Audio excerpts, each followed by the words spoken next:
Kenzo, mimi siwezi kuwa na wewe.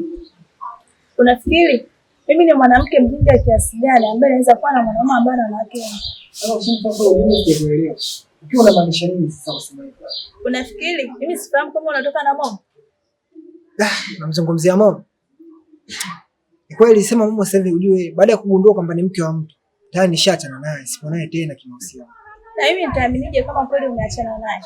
Yaani kitu ambacho kipekee kitakachokuaminisha kwamba mimi na Momo tumeachana ni wewe kuwa karibu yangu. Hivyo tu. Yeye wanaume ni waongo sana.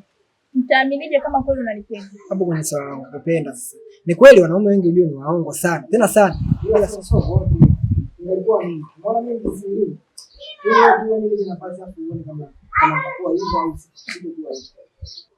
Hayo ni maneno tu, mshazoea kusema.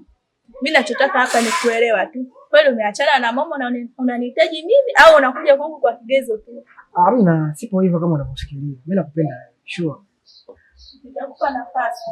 Pale nitakapokuwa nishajua kwamba sasa mimi nitafurahi sana. Mimi nitafurahi sana. Basi ndio basi. Hii hata nauli kusaidia. Yaani ni motisha tu kuamini kwamba mimi ni mtu ambaye ni uhakika ninao. Nitapokea pale utakapokuwa umebadilisha nyenzo zako.